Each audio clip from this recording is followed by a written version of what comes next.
தினம்தோறும் விளக்கேற்ற நல்ல எண்ணெய் இதயம் நல்லெண்ணெய்.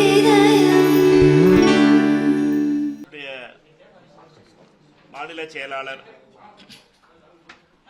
திரு தோழர் சண்முகம் அவர்களை சந்திப்பதற்காகவும் மார்க்சிஸ்ட் கம்யூனிஸ்டுடைய மூத்த முன்னோடியும் பொலிட்புரோமும் உறுப்பினருமான ஐயா டிகேஆர் அவர்களை சந்திப்பதற்காகவும் காங்கிரஸ் கட்சியுடைய மூத்த தலைவர் அண்ணன் பீட்டர் சோல்ஸ் அவர்களோடும் மாநிலத்தினுடைய சுற்றுலாத்துறை அமைச்சர் சகோதரர் ராஜேஷ்குமார் அவர்களோடு மரியாதை நிமித்தமான சந்திப்பு. எனக்கு என்னுடைய பொறுப்பேற்றதற்கு பின்னாலே காங்கிரஸ் கட்சியினுடைய மாநில தலைவர் என்ற முறையிலே தமிழகத்திலே எங்களை பொறுத்தமட்டிலும் ஒத்த கருத்தோடு நாங்கள் செயலாற்றுகின்ற கட்சி தலைவர்களை சந்தித்து வருகிறோம். அதனுடைய ஒரு பகுதியாக இது மரியாதை நிமித்தமான சந்திப்பு. இந்த சந்திப்பு என்பது அடுத்த காலங்களில் அது அடுத்த தொடர்ந்து இதை தமிழக மதசார்பற்ற சக்திகளுடைய ஒருங்கிணைப்புக்காகவும் மார்க்சிஸ்ட் கம்யூனிஸ்ட் கட்சியை பொறுத்தமட்டிலும் தங்களுடைய கொள்கையிலே மிக தெளிவான முன்னிலை எடுப்பவர்கள். அதே நேரத்தில் இந்திய அளவிலே இந்தியா கூட்டணியிலே மார்க்சிஸ்ட் கம்யூனிஸ்ட் கட்சி மிக முக்கியமான பங்களிக்கிறது. இந்தியா கூட்டணியை பொறுத்தமட்டிலும் பாரதிய ஜனதா கட்சியினுடைய குறிப்பாக மோடி அமித்ஷாவினுடைய ஜனநாயக விரோத கொள்கைகளுக்காக தொடர்ந்து பாராளுமன்றத்திலே மார்க்சிஸ்டும் நாங்களும் சேர்ந்து குரல் கொடுத்து போராடி கொண்டிருக்கிறோம். பல்வேறு வகையிலே மாநிலங்களில் எங்களுக்குள் வித்தியாசம் இருந்தாலும் சரி, இந்திய அளவிலே எங்களுடைய ஒத்த கருத்து என்பது மதவாத சக்திகளுக்கு எதிரான ஒத்த கருத்துடைய கட்சிகளோடு சேர்ந்து பணியாற்றிக் கொண்டிருக்கிறோம். தமிழகத்தை பொறுத்த மட்டும் நாங்கள் தோழமை நிலையிலே இருக்கின்ற தாவேகாவிற்கு ஆதரவு அளிக்கிறோம். ஆதரவு நிலையிலே மார்க்சிஸ்ட் கம்யூனிஸ்ட் கட்சி அந்த கூட்டணி ஆட்சிக்கு ஆதரவு தெரிவிக்கிறது. அதனால் எங்களை பொறுத்த மட்டும் அவருடைய மரியாதை நிமித்தமாக சந்திப்பதற்காக இந்த சந்திப்பு. தொழிலாளர்கள் பிரச்சனையா இருக்கட்டும், இல்லைன்னா ஆணவ படுகொலை தொடர்பான பிரச்சனைகளா இருக்கட்டும், மற்ற கட்சிகளோட ஒப்பிடும் போது கம்யூனிஸ்ட் ஒரு மும்முரமா நின்று அதுக்கான உரிமைகளை பத்தி பேசுறாங்க, நியாயத்தை பத்தி கேள்வி கேட்கிறாங்க. இந்த தருணத்துல காங்கிரஸ் கட்சி தலைவரா நீங்க இங்க புதுசா பதவியேற்றிருக்கீங்க.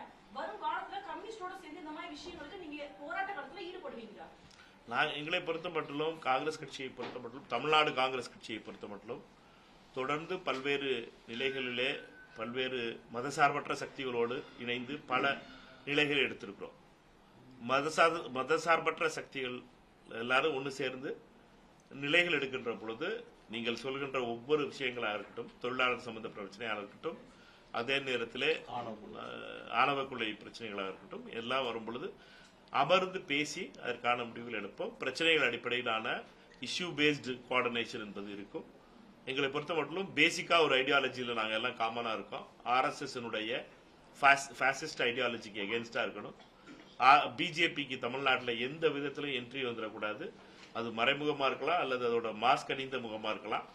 எந்த வகையிலும் பிஜேபிக்கு என்ட்ரி வந்துடக்கூடாதுங்கிறது நாங்கள் ரொம்ப தெளிவாக. குறுவை சாகுபடி கடுமையான பாதிப்புக்குள்ளாக காவிரி நதிநீர் சேரல. காங்கிரஸ், கர்நாடக காங்கிரஸ், தமிழக காங்கிரஸ் என்ன மாதிரியான ரிலேஷன்ஷிப் மெயின்டைன் பண்ணுது? தயவு செய்து தமிழ்நாடு காங்கிரஸ் கர்நாடகா காங்கிரஸ் பார்க்காதீங்க. தமிழ்நாடு கர்நாடகான்னு பாருங்க. எல்லா அரசியல்வாதிகளும் கர்நாடகத்தில் இருக்க அரசியல்வாதிகள், அது பாஜக அரசியல்வாதிகளா இருக்கட்டும், எடியூரப்பாவா இருக்கட்டும், குமாரசாமியா இருக்கட்டும், சித்தராமையாவா இருக்கட்டும், எங்க சிவகுமாரா இருக்கட்டும், எல்லாரும் ஒரு மாதிரி தான் பேசுறாங்க. தமிழ்நாட்டில் மட்டும் ஏனோ தெரியல நம்ம கட்சி அடிப்படையில் அதை பார்க்கிறோம். இது கட்சி அடிப்படை கிடையாது, இது மாநில அடிப்படை. தமிழ்நாடு காங்கிரஸ் பொறுத்த மட்டும் மிக தெளிவான நிலை. எங்களை பொறுத்த மட்டும் இந்த டைம் குறுவை சாகுபடியில மிகப்பெரிய பாதிப்பு ஏற்படுது. நியாயமா நமக்கு கிடைக்க வேண்டிய தண்ணீரை விடணும். அதற்கு பல காரணங்கள் சொல்லிக்கிட்டு இருக்கிறது, பிரயோஜனம் கிடையாது. அதுவும் குறிப்பிட்ட அதோட காம்படென்ட் அத்தாரிட்டிங்கிறது காவிரி மேனேஜ்மெண்ட் போர்டு. அது வெறும் பூசி மொழுகிற முடிவுகளை எடுக்கக்கூடாது. தெளிவான முடிவு, உச்சநீதிமன்றத்தினுடைய தெளிவான தீர்ப்புகள் இருக்கு.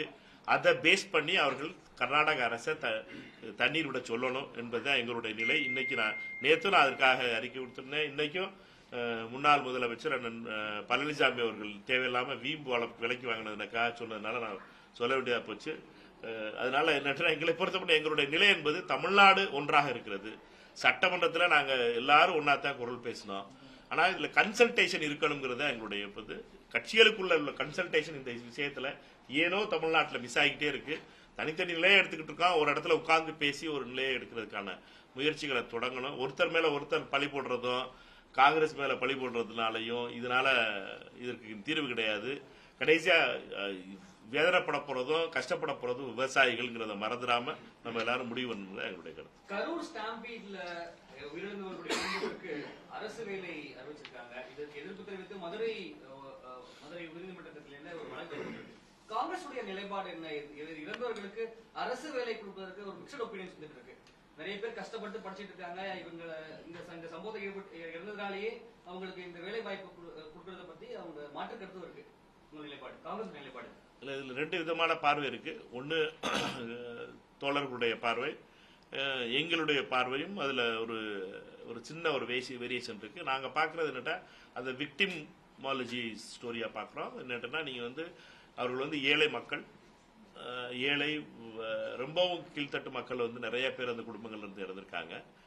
ஒரு விசாரணை நடந்துட்டு வருது. அது ஒரு பக்கம். ஆனா அதுல விக்டிம்ஸா நம்ம பார்க்க வேண்டியதா இருக்கு. அவர்களுடைய வாழ்வாதாரத்தில் என்ன நடக்கணுங்கிறது ரொம்ப முக்கியமா இருக்கு. விக்டிமுக்கு எப்படி காங்கிரஸ் கட்சியை பொறுத்த மட்டும் நாங்க அப்பொழுது நடக்கும் பொழுதும் சரி, இந்த வழக்குகளை தள்ளி வச்சுட்டு நம்ம யோசிக்கும் போது, வழக்குகள் நடக்கும்போது தமிழ்நாடு காங்கிரஸ் கட்சியினுடைய சார்பாக நாங்கள் சென்று அவர்களுக்கு ஒவ்வொருவருக்கும் இழப்பீடு கொடுத்தோம். அந்த இழப்பீடு எந்த விதத்திலேயே அவர்களுக்கு அவர்கள் இழந்த விஷயத்தை இது கொடுக்க போறதில்லை. ஆனா அவ்வளவு பெரிய இழப்பு நடந்திருக்கும் பொழுது அவர்களுக்கு ஒரு வகையில் நம்மால் முடிந்ததை செய்ய வேண்டும்ங்கிறது எண்ணத்துலதான். அரசாங்கம் எடுத்திருக்க முடிவு, நீதிமன்றத்துடைய தீர்ப்பெல்லாம் முழுசா நான் படிக்கல. அதனால இன்னைக்கு தீர்ப்பு வந்திருக்குன்னு நினைக்கிறேன். அந்த தீர்ப்பை படிச்சுட்டு அதை பத்தி பேசுவோம். அதுக்கு முன்னாடி நீதிமன்றத்தை தீர்ப்பை பத்தி முதல்ல சொல்றது நியாயமா இருக்காது. திராவிட முன்னேற்ற கழகம் கொண்டு வந்த திட்டத்துல ஒரு முக்கியமான திட்டமா மகளிர் விடியல் பயணம். இதுல இப்ப அந்த வார்த்தை விடியல்ங்கிற வார்த்தையை நீக்கிட்டு மகளிர் பயணம்ங்கிற வார்த்தையை மட்டும் உபயோகப்படுத்துறாங்க. இது சரியானதான் நீங்க நினைக்கிறீங்களா? அட்மினிஸ்ட்ரேட்டிவ் சேஞ்சஸ் எப்பவுமே நடந்துகிட்டு வருது. திட்டத்தை நிறுத்தக்கூடாது. பேரு என்ன பேனர் வேணாலும் ஒட்டிக்கிடுங்க. எல்லா இடத்துல எல்லா அரசுகளும் நடக்கிறது தான். அரசாங்கங்களை பொறுத்த மட்டும் அட்மினிஸ்ட்ரேட்டிவ் மெக்கானிசத்துல இதை பேருகளை மாத்துறதுங்கிறது தொடர்ந்து நடந்துகிட்டே வருது. அதனால நம்ம திட்டம் நின்றாம இருக்கணும். ஏழை மக்களுக்கும் சாமானியர்களுக்கும் பெண்களுக்கும் எந்த விதத்திலையும் பாதிப்பு வந்துடாம பாத்துக்கணும். என்னோட பிரஸ் கான்ஃபரன்ஸ் இல்லப்பா. உயிரிழப்பும் நடந்திருக்கு. ஆனால் திடீர்னு ஒரு கட்சி நிகழ்ச்சியில உயிரிழந்தவங்களுக்கு அரசு பணிங்கிறது இந்த அரசியலா பார்க்கப்படுறது, அரசியலா இல்லையா?